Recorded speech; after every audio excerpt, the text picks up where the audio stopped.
Good afternoon. I'm joined today by Dr. Vin Duarca, NHS England Regional Medical Director for London, and by Martin Hewitt, Chair of the National Police Chief Council. The rollout of our fantastic vaccination programme continues to make good progress. The brilliant NHS is vaccinating people at the rate of 200 jabs per minute. And as of today, 4,973,248 people have been vaccinated across the United Kingdom. The NHS are working as quickly, efficiently, and as fairly as possible to get the vaccine to priority groups.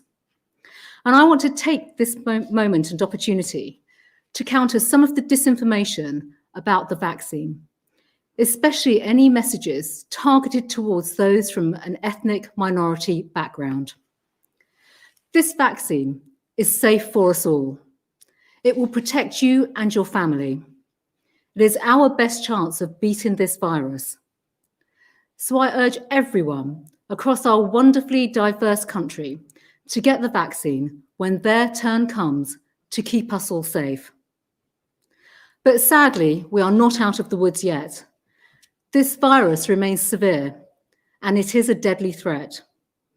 Our NHS is under immense pressure, and large numbers of people are still falling ill and sadly dying.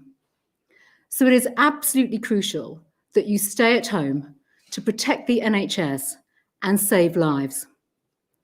Since yesterday, 37,892 people have tested positive for coronavirus. As of the 19th of January, 38,676 people were in hospital with coronavirus. That is up 4.8% from the week before. And those who have tested positive for coronavirus across all settings, sadly, 94,580 people have died. That is 1,290 fatalities since yesterday.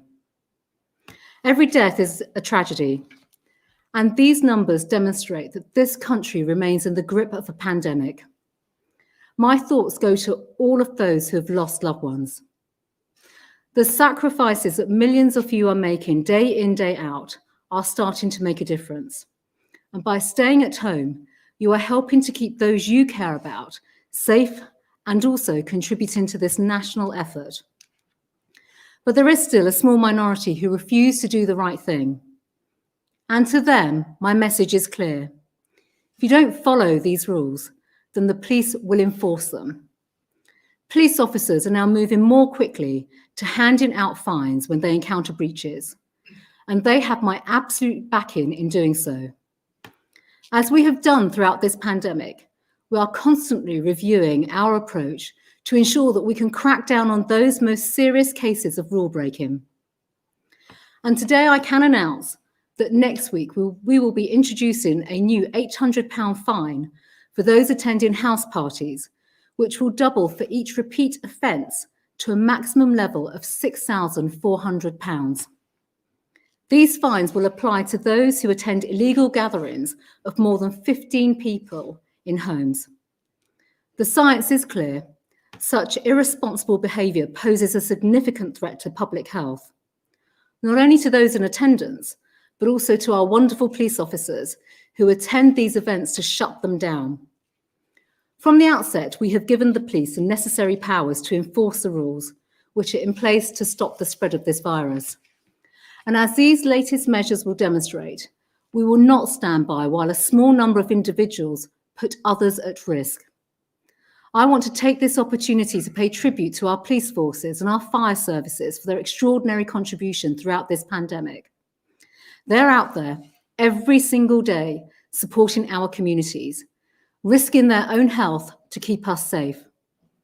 And as we have seen in their own commitment during this whole response to the flooding caused by Storm Christoph, during such a difficult time for this country, the commitment and courage shown by our emergency services has been truly inspiring. Everyone has a role to play in our fight against this virus. So please, stay at home so we can protect the NHS and save lives. I'll now hand over to Martin Hewitt, Chair of the National Police Chief Council. Martin. Thank you, Home Secretary. And I'd like to start by welcoming today's announcement. We have repeatedly made it clear that house parties and other large gatherings shouldn't be happening. They're dangerous, irresponsible, and totally unacceptable. And I hope that the likelihood of an increased fine acts as a disincentive for those people who are thinking of attending or organising such events. And we'll work closely with government to implement these new regulations. And as we've done with all other changes to the regulations, we'll be providing guidance to police officers to support them in explaining and applying the rules. When I spoke here 10 days ago, I said that we were at the most dangerous stage of the pandemic and that personal decisions are critical, and that remains the case today. The death figures in recent days are shocking, and I urge everyone to take notice of them. Every person lost is somebody's family member. Gatherings where people are in close contact with each other in confined spaces will allow the virus to spread, and anyone who organises one will be given a fixed penalty notice, and so will those who choose to attend. This is about saving lives. When we see people that are putting others and themselves in danger, we'll not waste time trying to reason with them. They're demonstrating no regard for the safety of others or even themselves. It is important to say that in most of our daily encounters, we only have to engage with people, explain the rules, and encourage compliance. And we know that the majority of people are doing their level best to follow the rules in the interest of their fellow citizens and in protecting the NHS. But we must deal with a persistent minority. Official figures will be released next week, which show how many fines have been given since the start of this national lockdown. But forces are telling us that there has been a significant increase, and that's reflecting the fact that we've had more officers out on dedicated patrols, taking targeted action against those small few who are letting everybody down. But what I am able to say is that since regulations were introduced in late August and up to 17th of January this year, 250 fixed penalty notices have been issued in forces in England to people who have organised a large gathering, and those fines carry a £10,000 penalty.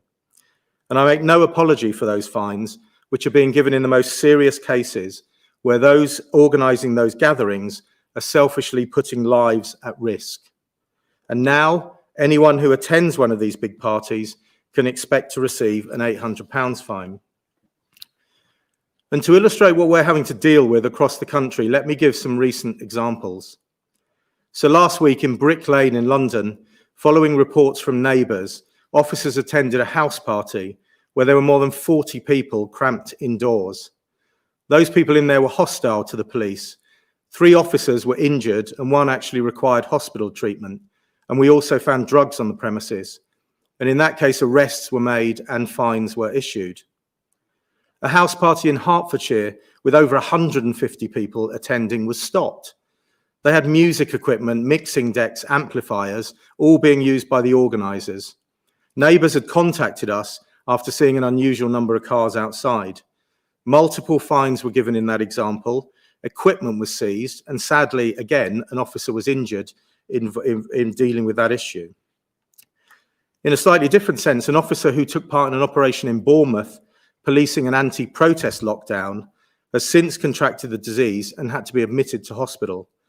Now, while that infection can't be directly linked to that event, I think what it does do is put into perspective the dangerous nature of policing, even with the adequate PPE that we provide to our staff. This is risky. In Leighton Buzzard, officers were called to the site that had been set up for a large party, where they had a dance floor and speakers. As part of our engage, explain and encourage approach, the organiser was given words of advice and told that that event must not take place. But when officers checked later in the day, 50 people were there. Again, a £10,000 fine was issued. These are just a few examples where our officers are not only exposing themselves to the risks of COVID, but in some cases are also facing abuse and physical assault from those who are willfully breaching the regulations and endangering all of those present. Just today, the Crown Prosecution Service confirmed that in the last 6 months, 1,600 688 offences were charged relating to assaults on emergency service workers. And from the very beginning, we've been working together with the Director of Public Prosecutions, and we will do everything we can to prosecute those who commit these criminal offences. For every day of this pandemic, officers, staff and volunteers have been out there keeping communities safe and helping to prevent the spread of the virus. And the examples I give demonstrate how dangerous that role can be. The most effective way to reduce that risk is for people to comply with the regulations. And so my message is really clear. Wear a face covering on public transport and in shops unless you are exempt. Self-isolate if you are required to do so. And unless you have a valid reason, or really importantly, unless you need to flee a harm such as domestic abuse, stay at home. Thank you. Thank you, Martin. Vin. Thank you, Home Secretary. My name's Vin de Walker, and I'm the Medical Director for the NHS in London. Today, dozens of new vaccination centres are opening across the country, including one at a mosque in Birmingham, a cinema in Aylesbury, and an additional 65 pharmacies will start offering vaccinations this week. That's on top of 1,000 GP-led services, more than 200 hospital hubs, and a growing network of large-scale vaccination centres, including Barnet Football Ground in London. Over 4.5 million people have now been vaccinated in England, with more than 500,000 getting the vaccination in London. And we are vaccinating hundreds of thousands of people every day. As a doctor, I would like to encourage anyone offered this vaccination to get it, because it protects you against the seriousness of this awful disease. I applaud the Imam of the Birmingham Mosque who's spoken out about fake vaccine news today, saying it will not win. He is sending a strong message to his community. And together with all my colleagues in the NHS, I stand with him and want to say to everyone, if you're called for the vaccine, come forward. It could save your life. People are being called in priority order so that we can vaccinate those most at risk of serious illness first. And that is why I was horrified to hear reports that some unscrupulous people have used links shared with them to try and falsely book a vaccination appointment. To seek to do this is denying some of the most vulnerable people in our community a life-saving vaccine. Let me be really clear about this. It is morally reprehensible to try and jump the queue, and anyone who books to get the vaccine fraudulently will be turned away. The situation in our hospitals in the NHS remains really precarious. In London, more than half of all patients in hospital are being treated for coronavirus. And sadly, over 1,000 patients died in hospitals in London just last week. Every single one a tragedy. Nationally, there are 34,000 people in hospital, and pressure remains intense on our staff. And I'd like to thank all my colleagues in the NHS and our partners in local government, the police, the fire service, the voluntary sector and others who are supporting our enormous efforts in dealing with record numbers of people. We do have hope with an increasing number of people now vaccinated, but we must remain vigilant. Stay home, follow the guidance, and help us to save lives. Thank you. Thank you, Vin. We'll now move to questions from the public. And the first question is from David. David from Bristol. Variants will surely be a permanent threat, yet closing borders can only be a temporary measure. Can we not therefore manage the threat on a more sustainable and less harmful basis through the periodic updating of vaccines in a similar way to we currently do for the flu? Thank you. David, thank you. I think that's a really important point, actually, about updating of vaccines. So, Vin, can I come to you? Because this is obviously something very much from a medical perspective and science perspective that we have to consider. So, firstly, I'd like to start by saying how fantastic it is that we have developed a vaccine that is effective against this disease. And the research that's been published shows that the vaccine we've got is effective against the strains that we currently have circulating at the moment. So our top priority at the moment has to be delivering the vaccine that we've got and giving it to those who are at greatest risk of this disease. Obviously, we know that we monitor carefully new variants. This particular virus does mutate. We carefully track those so that we can understand the spread and understand what impact they've had. And that is something that is kept constantly under review by the scientists and by my colleagues in Public Health England. Thank you, Vin. We go to Robert from Norwich. As a primary school teacher, I have found it hard to understand why the definitions of key workers and vulnerable children have been broadened, which has led to a frankly massive increase in the amounts of children in schools, increasing the risk of transmission massively. If the virus is more transmissible than 6 months ago and is also more dangerous to children, then shouldn't the protections for our children, their families and school staff be as strong, if not stronger than before? Robert, thank you for that question. And that was very much about the transmissible nature of the virus. I think it's just worth saying right now, we're speaking about the virus and the variants of the virus that we are now seeing. And it is right to say that within schools and school settings, all the measures that are in place with regards to teachers and pupils being in school are all subject to all the coronavirus restrictions. But Vin, do you want to add something? Because clearly linked to that, we have testing within that particular circumstance and environment to protect teachers, but also to protect pupils. And there's a great deal of work that's taken place across all school settings. Thank you.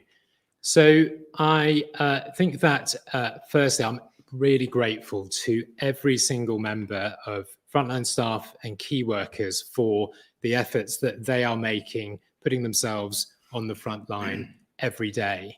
I know that in the NHS, all the nurses, the doctors, the physiotherapists, all of those that we have working, mounting this effort to open hundreds of beds would not be possible if we didn't have the support of our schools and our teachers in this. So this is an absolutely critical part of it.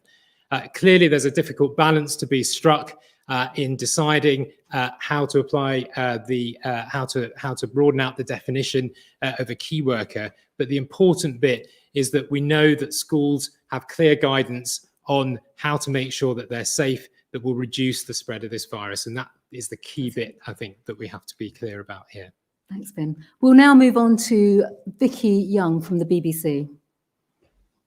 Home Secretary, Northern Ireland has just extended its lockdown until March the 5th, acting on health advice. Could you be straight with people and tell us whether this is also being considered for England?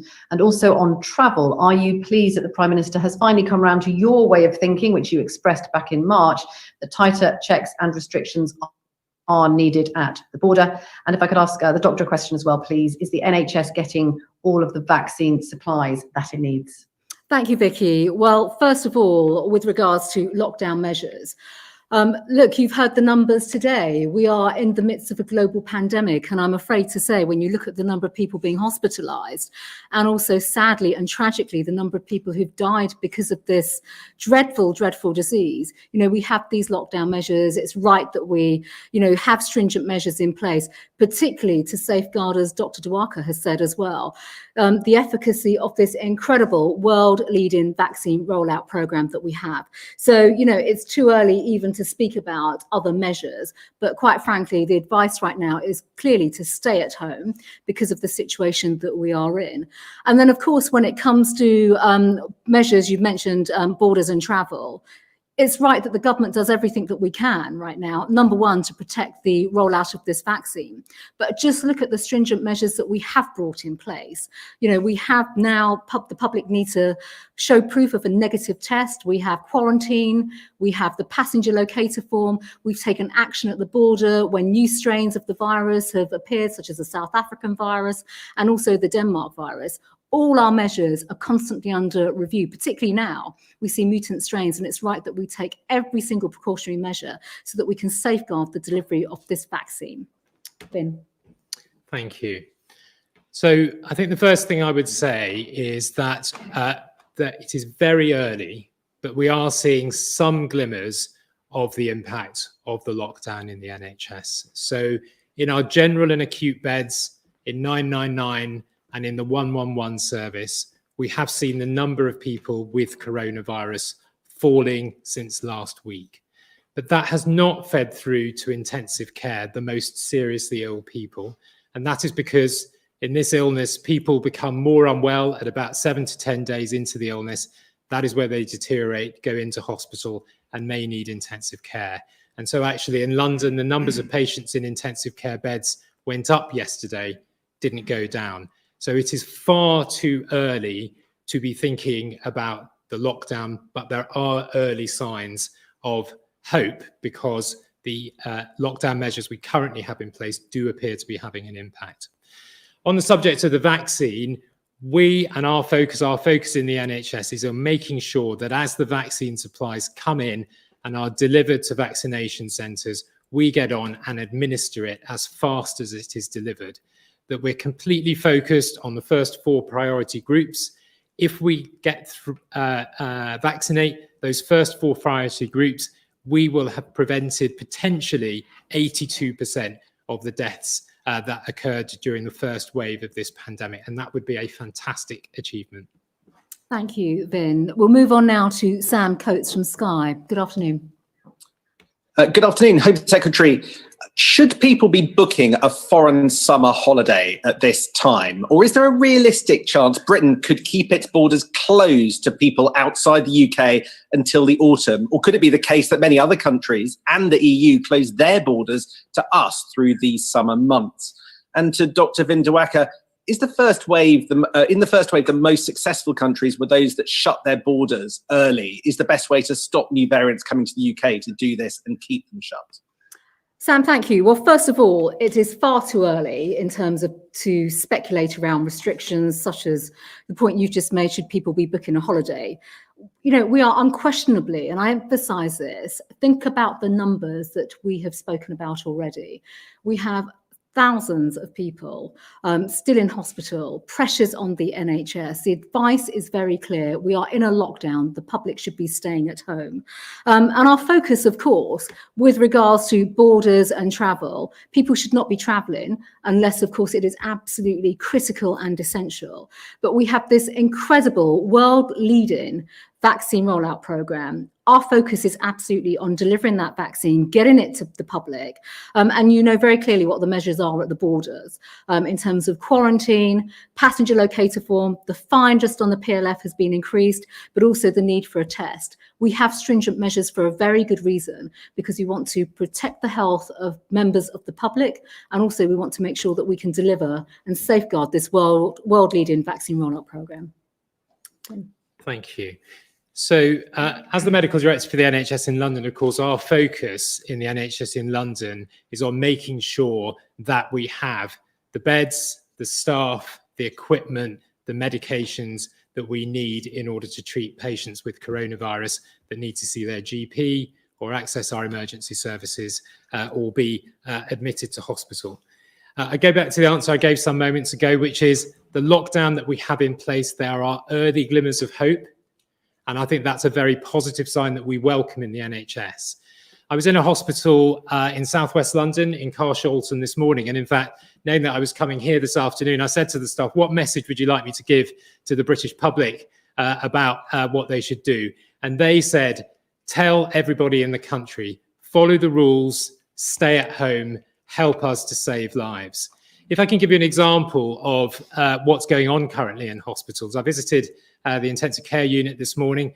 And what I found was normally you have one nurse looking after one patient in an intensive care unit.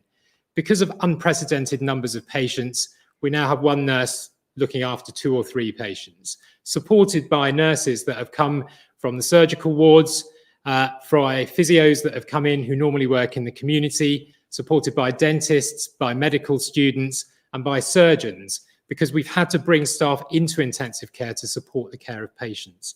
Now, of course, what that means is that if our beds are occupied, more than half, by patients with coronavirus, and on top of that, we have our staff all focused on looking after coronavirus, that means that they're not doing the things that they want to be doing, like operating on people who need urgent surgery that needs to be done, not tomorrow because we're still doing emergency surgery, but surgery that might need doing in a month or two because we can't schedule that yet.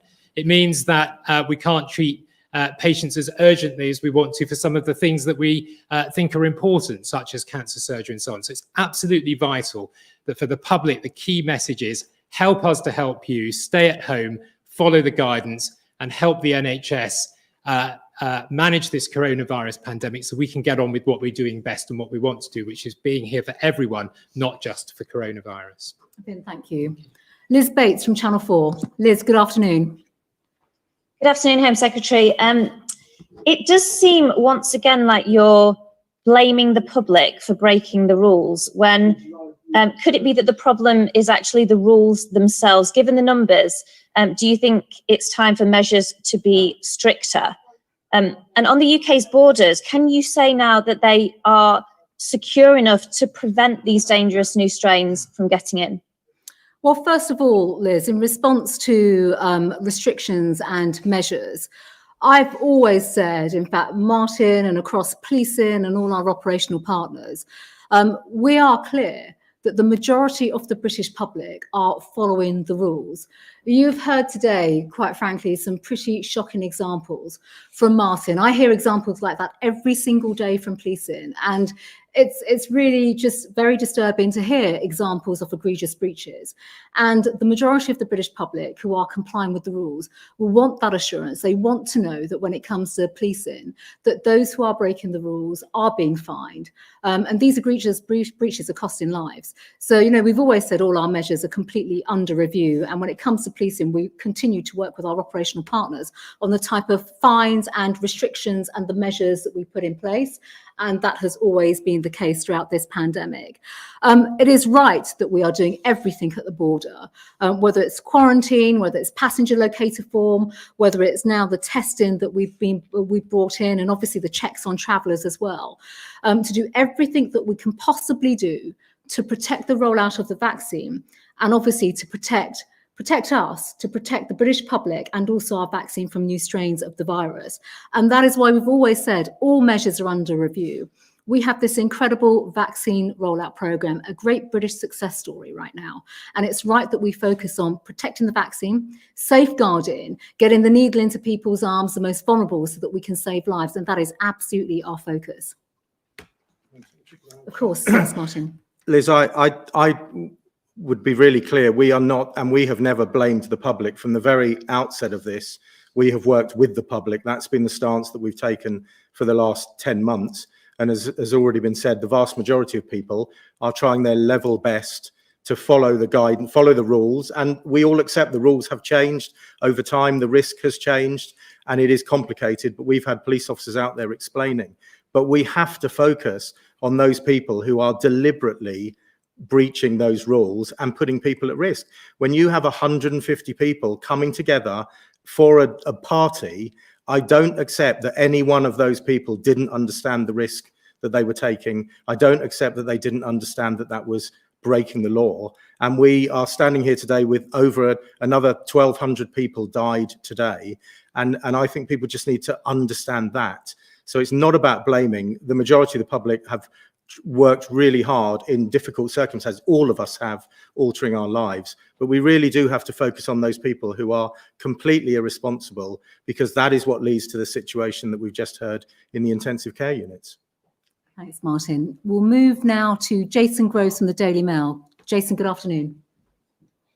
Hi, thanks, Home Secretary. You said it's a bit too early to think about the summer, but this is exactly the time of year when people are thinking about their summer holidays. They want something to look forward to.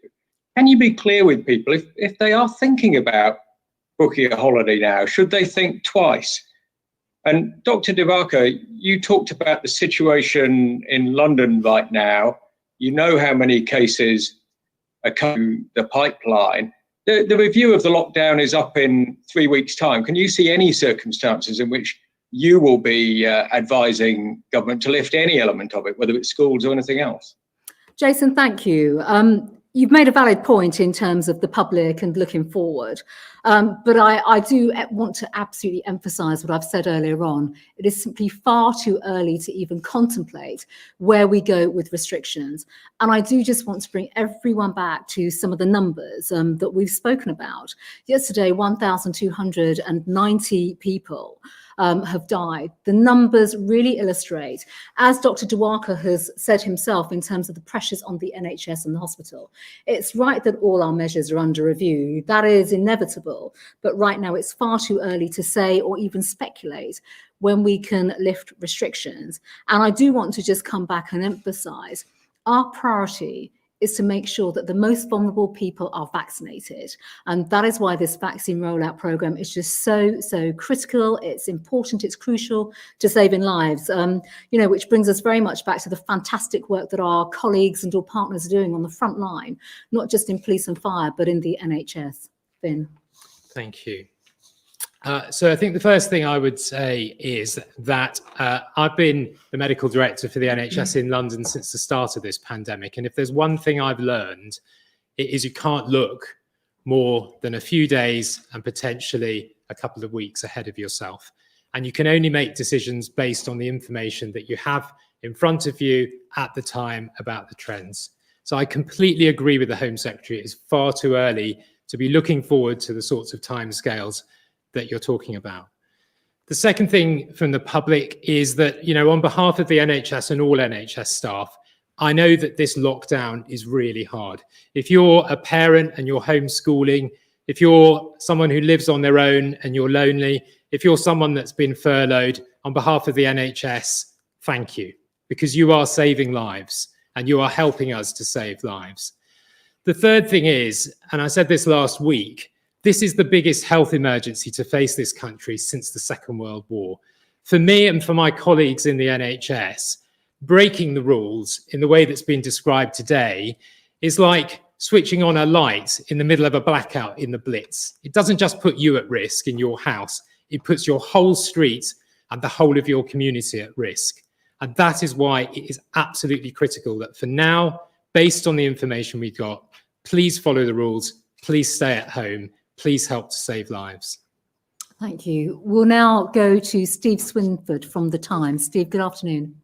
Good afternoon. Home Secretary, the government has confirmed that it's looking at enforced hotel quarantine for travellers coming to the UK. Is that something that you support in principle, and how soon should that come in?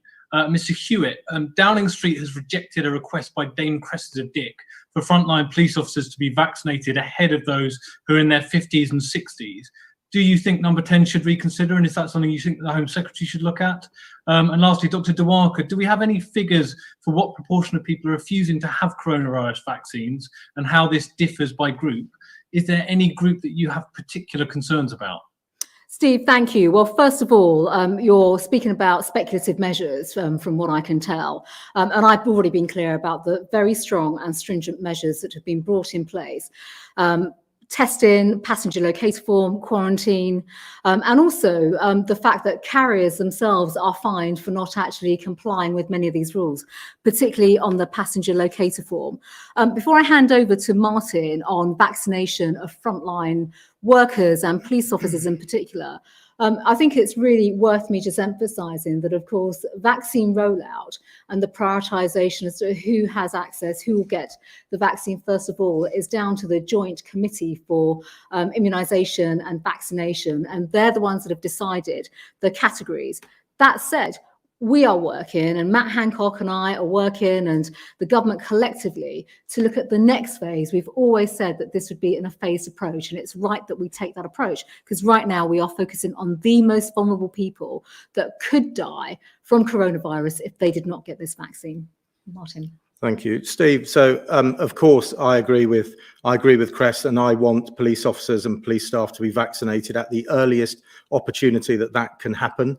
We have been talking with government, with the Home Secretary, and I have raised this personally with the Prime Minister from the beginning about making sure that happens as soon as it possibly can.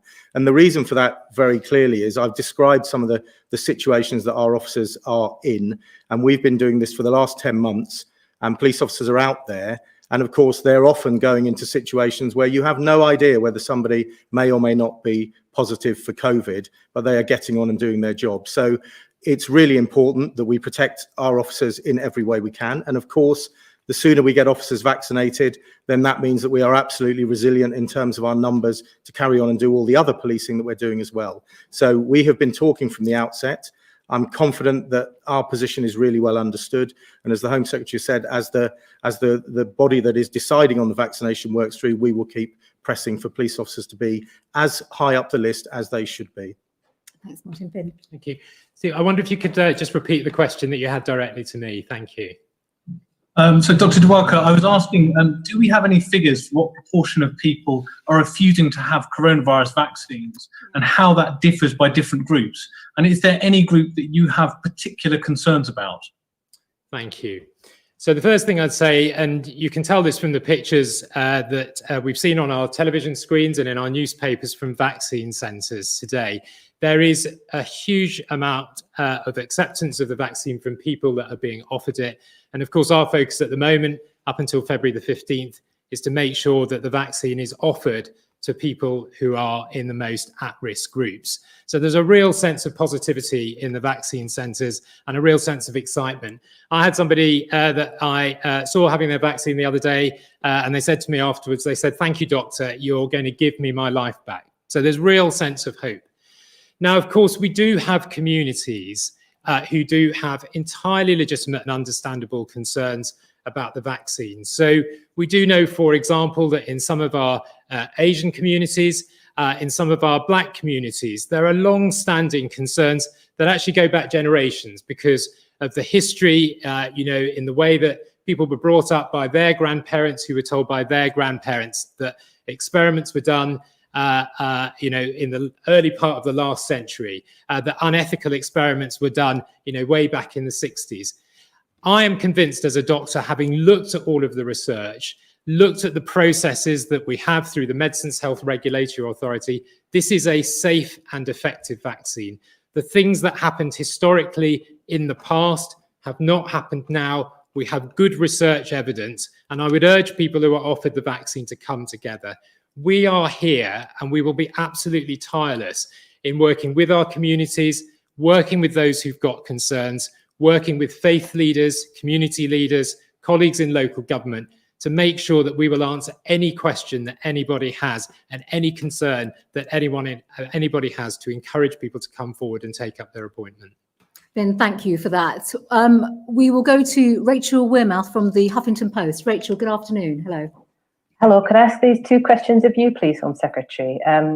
Figures collated by Oxford University covering the last week show that Britain currently has the worst daily coronavirus death rate in the world per capita.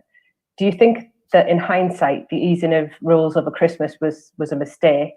And secondly, Dr. Dwarka said earlier that people jump in the queue to get a vaccine.